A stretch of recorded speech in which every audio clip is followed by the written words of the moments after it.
El papel me quemaba la piel, literalmente.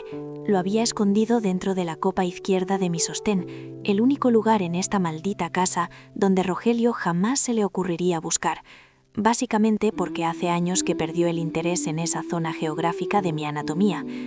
Estaba sentada en el borde de la bañera, con la tapa del inodoro bajada, temblando como si tuviera hipotermia, aunque la calefacción estaba puesta al máximo. Afuera, el otoño golpeaba la ventana del baño con esa lluvia sucia y gris que parece querer borrar la ciudad del mapa. Pero no era el frío lo que me hacía castañetear los dientes, era la risa. Una risa histérica, burbujeante, ácida, que se me atoraba en la garganta como una bola de pelos. ¡Valeria! El grito de Rogelio atravesó la puerta de madera barata como un cuchillo. ¡Valeria, por el amor de Dios! ¿Te has caído por el desagüe? Llevas ahí dentro 20 minutos. Necesito entrar a peinarme. Me miré al espejo. Mis ojos, delineados con un rímel barato que ya se estaba corriendo, me devolvieron una mirada de loca, de una loca inmensamente rica. «¡Ya voy, Rogelio!», grité, y mi propia voz me sonó extraña, demasiado aguda, demasiado alegre para una mujer que, según él, arruinaba todo lo que tocaba. «¿Arreglando?», bufó él desde el pasillo. Podía imaginarlo perfectamente, las manos en las caderas, esa mueca de desdén que había perfeccionado durante 15 años de matrimonio, mirando su reloj de marca. Falso, por supuesto, o comprado con dinero que no teníamos. No hay arreglo que valga si llegamos tarde a la cena con los García. Eres incapaz de gestionar el tiempo, Valeria, como todo en tu vida. Un caos. Apreté la mano contra mi pecho. El papel crujió suavemente bajo la tela sintética. 140 millones de euros. 140 millones. Y él estaba ahí fuera, preocupado porque íbamos a llegar tarde a comer croquetas congeladas a casa de unos amigos que nos detestaban. La ironía era tan espesa que casi podía masticarla. Era una obra de arte conceptual, de esas que cuelgan en la sala 3 del museo donde trabajo y que nadie entiende. «Salgo en un minuto, cariño», dije, saboreando la palabra cariño con el mismo sarcasmo con el que uno admira una falsificación evidente. Me levanté. Las piernas me flaqueaban, una mezcla de gelatina y plomo. Miré la puerta. Al otro lado estaba mi vida. Las deudas, las mentiras, la manipulación, el hombre que me había convencido de que yo no valía ni el aire que respiraba. Y aquí, contra mi piel, estaba la llave de la celda. Pero no iba a abrir la puerta todavía. No. Primero tenía que entender cómo había llegado hasta aquí sin volverme loca. O quizás ya lo estaba. Trabajo como vigilante de sala en el Museo de Arte Contemporáneo de la ciudad. Suena elegante, ¿verdad? Vigilante de sala. La realidad es que soy parte del mobiliario. Soy la mujer invisible que te regaña si te acercas demasiado al óleo o si intentas tocar la escultura de bronce. Paso 8 horas al día de pie, con zapatos ortopédicos, observando cómo la gente finge entender el arte. Es una profesión curiosa. Te vuelves experta en observar. Aprendes a distinguir al turista que solo busca el baño del experto que busca la firma. Aprendes que el silencio tiene texturas. Hay silencios de asombro, silencios de aburrimiento y silencios de «no entiendo por qué este lienzo blanco vale 3 millones de euros». Mi vida en casa con Rogelio era, irónicamente, muy parecida a mi trabajo. Yo era la vigilante de un museo en ruinas. Nuestra casa, un apartamento antiguo y húmedo en las afueras, estaba llena de obras de arte que Rogelio coleccionaba, sus trofeos de narcisismo, fotos de él mismo en viajes que hizo antes de conocerme, diplomas de cursos que nunca terminó y una colección de botellas de vino vacías que, según él, demostraban que éramos gente de buen gusto. Rogelio, Rogelio. Si él fuera una corriente artística, sería el realismo mágico depresivo. Tenía un talento sobrenatural para reescribir la realidad. «Valeria, ¿has vuelto a dejar la luz del pasillo encendida?», me decía, con ese tono suave, casi paternal, que usan los psicópatas en las películas. «Sabes que estamos ajustados este mes. ¿Por qué intentas sabotear nuestra economía?». Yo sabía que había apagado la luz. Lo sabía porque tengo un TOC leve desarrollado tras años de cuidar que nadie robe cuadros. Verifico todo. Pero él me miraba con esa decepción estudiada. Suspiraba. y apagaba el interruptor, dejándome en la oscuridad, literal y metafóricamente. Lo siento, murmuraba yo. Siempre pedía perdón. Era mi mantra. Nuestra situación financiera era el tema principal de su monólogo diario. Rogelio se presentaba al mundo como un consultor financiero independiente. En la práctica, eso significaba que se pasaba el día en pijama frente al ordenador, moviendo dinero de una tarjeta de crédito a otra para tapar agujeros e invirtiendo en criptomonedas que siempre, invariablemente, se desplomaban 2 días después. Pero la culpa siempre era mía.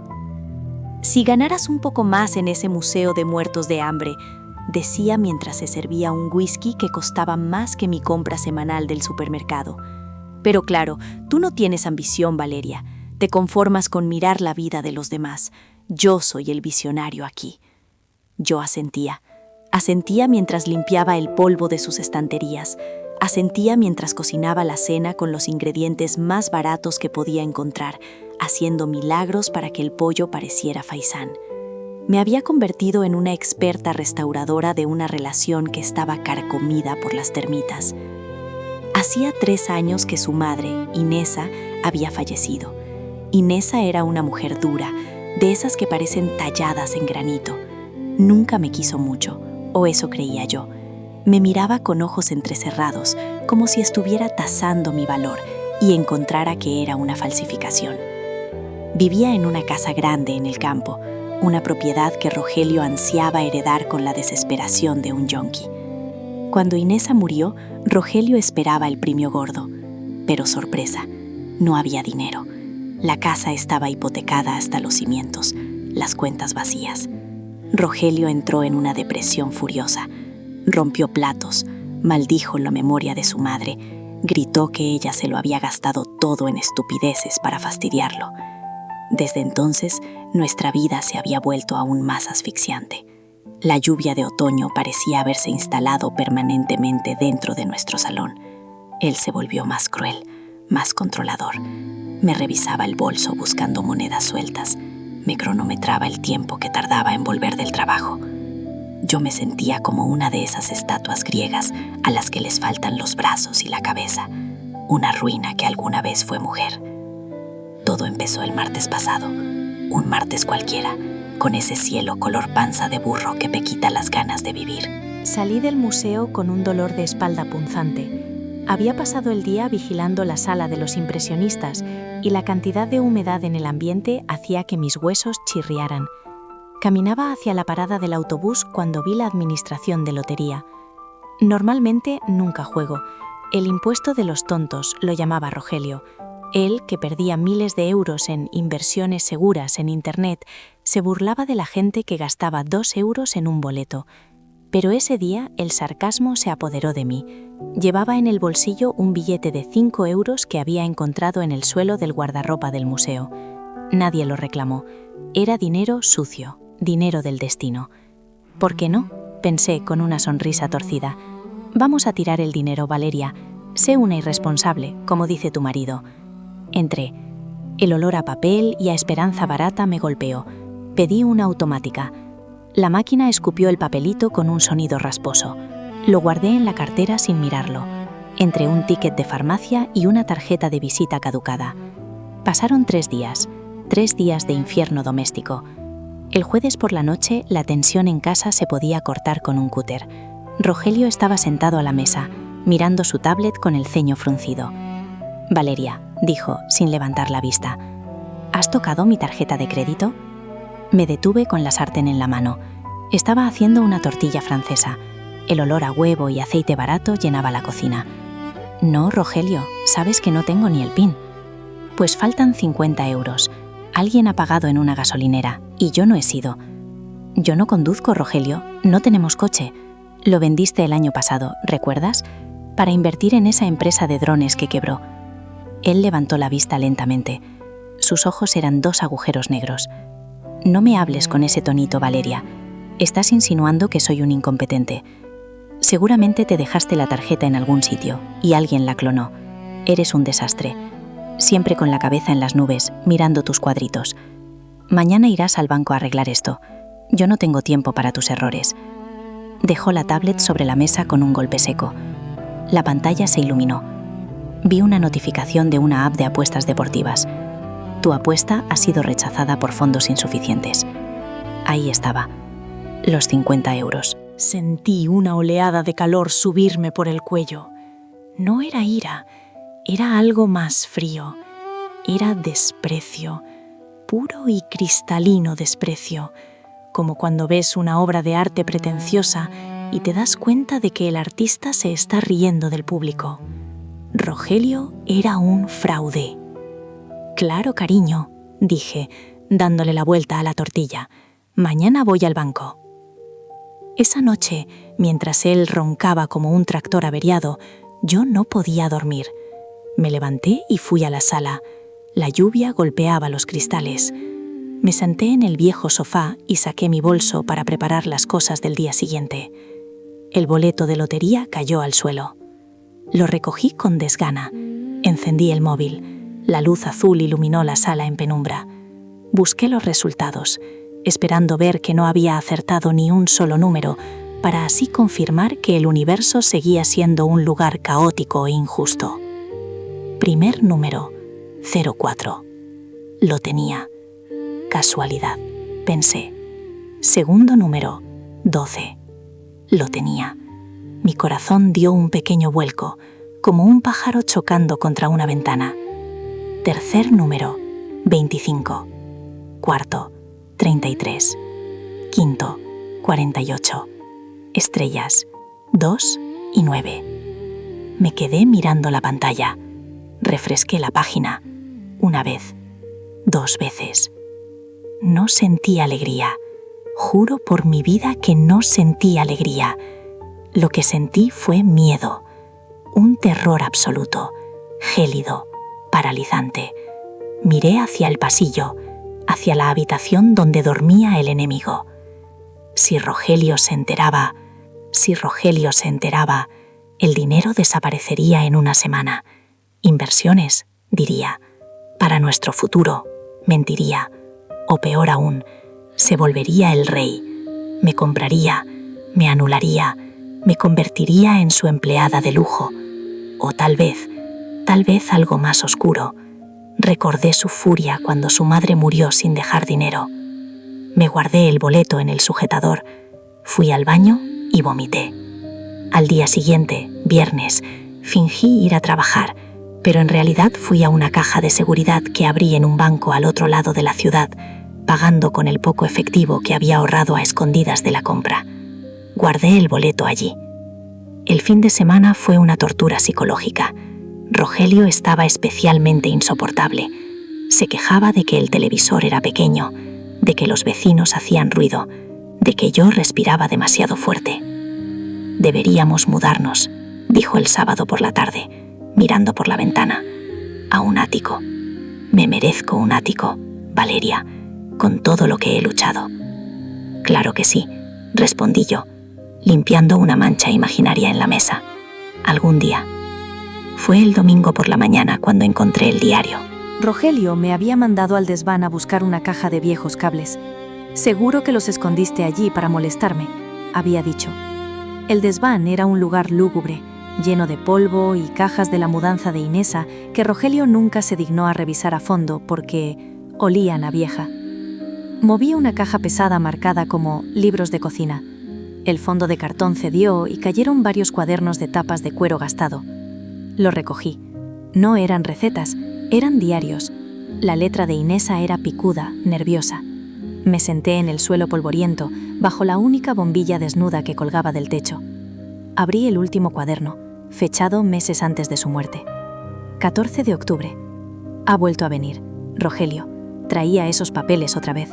Dice que es para gestionar mis tierras, para que yo no me canse. Pero vi cómo le brillaban los ojos. Tiene la mirada de un lobo hambriento. No firmé. Se puso agresivo. Rompió mi taza favorita. Me da miedo mi propio hijo. Sentí un escalofrío. Pasé las páginas. 2 de noviembre. Fui al notario en el pueblo de al lado. El señor Martínez me lo confirmó. Han pedido un préstamo sobre mi casa. Yo no firmé nada. Rogelio falsificó mi firma. Lo ha hecho. Me está robando en vida. Mi propio hijo es un ladrón. Voy a cambiar el testamento. No le dejaré nada. Todo irá a la beneficencia. O a Valeria. Pobre Valeria. Ella no sabe con qué clase de monstruo duerme. Creo que él la está utilizando para sacar créditos a su nombre también. El mundo se detuvo. No era solo un mal marido. No era solo un narcisista vago. Era un criminal. Había estafado a su propia madre moribunda. Y la frase final se me clavó en el cerebro. Creo que él la está utilizando para sacar créditos a su nombre también. Bajé corriendo las escaleras del desván, con el diario apretado contra mi pecho. Fui directa a mi bolso, saqué mi móvil y con manos temblorosas hice algo que Rogelio me tenía prohibido. Consulté mi historial crediticio en una web oficial. Tuve que recuperar la contraseña 3 veces porque mis dedos no obedecían. Ahí estaba. 3 préstamos, a mi nombre, solicitados online en los últimos 2 años. Total, 60.000 euros. Estado, en mora. Me quedé helada en medio del pasillo. Rogelio había usado mis datos, mis contraseñas, mi identidad, para endeudarme mientras yo trabajaba vigilando cuadros. Yo no era pobre. Yo era una esclava financiera. Él me había arruinado en secreto para mantener su fantasía de inversor. Si intentaba divorciarme ahora, yo cargaría con la deuda. Él se lavaría las manos. Ella los pidió, diría. En ese momento, la puerta del baño se abrió. Rogelio salió envuelto en una toalla, con el pelo mojado y una sonrisa de suficiencia. ¿Qué haces ahí parada como un pasmarote, Valeria?, preguntó, secándose las orejas. ¿Has encontrado los cables? Lo miré. Por primera vez en años lo vi realmente. No como mi marido, sino como una obra de arte grotesca, una caricatura de ser humano. El boleto de lotería que había recuperado de la caja de seguridad esa misma mañana por miedo a que el banco ardiera, paranoia de nueva rica, me quemaba de nuevo en el sujetador. No, dije. Mi voz sonó tranquila, mortalmente tranquila, como el silencio antes de que salte la alarma del museo. No encontré los cables, pero encontré algo más interesante. Rogelio se detuvo. Su instinto de depredador detectó el cambio en mi tono. Dejó de secarse. ¿De qué hablas? ¿Qué tienes ahí?, señaló el cuaderno de cuero en mi mano.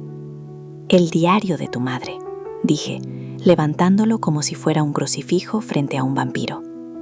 La cara de Rogelio pasó del rosa de la ducha al blanco pálido en un segundo. Dame eso, dijo, dando un paso hacia mí. La toalla amenazaba con caerse. La escena era ridícula y aterradora a la vez. No, retrocedí hacia la puerta de entrada. Aquí dice cosas muy interesantes, Rogelio.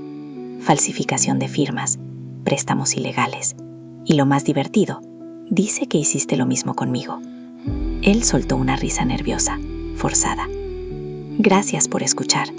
Si te ha gustado la historia, no olvides darle me gusta y suscribirte para más contenido. Valeria, por favor. Mamá estaba senil, desvariaba, escribía fantasías. Y tú no entiendes de finanzas. Esos préstamos a tu nombre son palancas, apalancamiento financiero. Iba a pagarlos cuando mis inversiones dieran fruto. Lo hice por nosotros. Por nosotros. Solté una carcajada seca. Por nosotros te gastaste 60.000 euros en apuestas y relojes falsos mientras yo reciclo las bolsas de té. Dame el maldito diario, rugió, perdiendo la máscara de consultor tranquilo. Se lanzó hacia mí. Corrí. La adrenalina que no había sentido en años me impulsó. Me encerré en el baño. Sí, de vuelta al baño del principio de la historia. Eché el pestillo. Mis manos temblaban. Abre la puerta, Valeria. Golpeaba la madera con los puños. Estás loca. Nadie te va a creer. Eres una simple vigilante de museo. Una fracasada. Yo soy el que tiene los contactos. Saqué el boleto de mi sujetador. Lo miré. 140 millones. Podía pagar la deuda. Podía pagar los 60.000 euros y olvidar todo.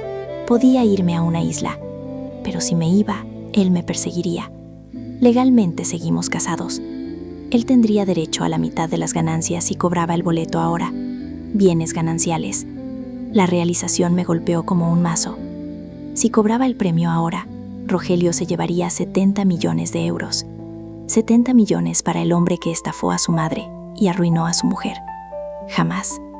Los golpes en la puerta cesaron de repente. Escuché su voz, pegada a la madera, suave, venenosa. Valeria, cariño, perdona. Me he puesto nervioso.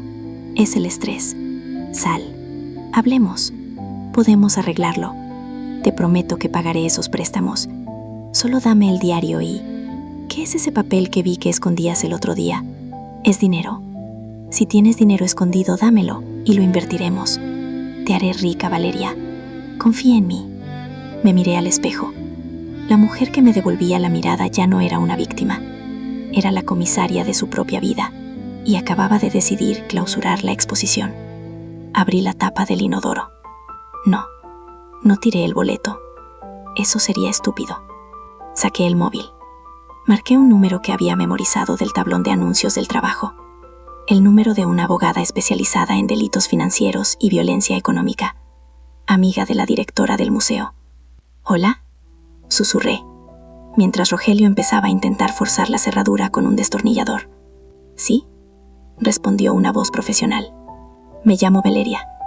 Tengo pruebas de que mi marido falsificó la firma de su madre fallecida para hipotecar sus propiedades. Y acaba de confesar que suplantó mi identidad para pedir préstamos bancarios. Tengo su confesión grabada en notas de voz desde hace 2 minutos. Y tengo los diarios de su madre. Necesito que venga la policía. Ah, y una cosa más. Dígame, Valeria. Tengo un boleto de lotería premiado con 140 millones de euros. No lo he cobrado. No pienso cobrarlo hasta que esté divorciada y él esté en la cárcel. ¿Cuánto tiempo puede guardarse un boleto antes de que caduque? 3 meses, dijo la abogada, y pude oír cómo se enderezaba en su silla. Valeria, no abras esa puerta. Voy para allá con la policía. No cobres ese boleto. Si lo cobras ahora, es de los dos. Si esperamos a la sentencia de separación y probamos el fraude, será solo tuyo. Aguanta. Aguantaré, dije. Colgué. Rogelio logró abrir un agujero en la puerta. Vi su ojo inyectado en sangre mirándome a través de la madera astillada. Te veo, Valeria. Sé que tienes algo. Me acerqué al agujero, con el diario en una mano y el boleto en la otra, aunque él no podía ver qué era el papelito. Rogelio, dije con la voz más dulce y sarcástica del mundo, una voz digna de una guía de museo explicando una tragedia griega. ¿Sabes lo que es el karma? Es la única obra de arte que no puedes falsificar. Me senté en la tapa del inodoro a esperar. La lluvia seguía cayendo fuera, pero por primera vez en mi vida no me sentía mojada. Me sentía blindada. Tenía 140 millones en el sujetador y la justicia en la mano. Iba a ser una espera larga, pero yo soy experta en esperar de pie mirando cosas bonitas, y ver caer a Rogelio iba a ser mi obra maestra. Vaya historia, amigos. Es increíble cómo la vida puede cambiar en un solo segundo, pasando de la desesperación absoluta a tener el poder total, literalmente escondido en la ropa interior. Valeria aguantó años de manipulación, pero al final su capacidad de observación, esa que aprendió en el museo, fue lo que la salvó, más que el dinero en sí. Lo que más me impacta es la frialdad con la que tuvo que actuar al final. No cobrar el premio para evitar que él se llevara la mitad. Eso requiere unos nervios de acero.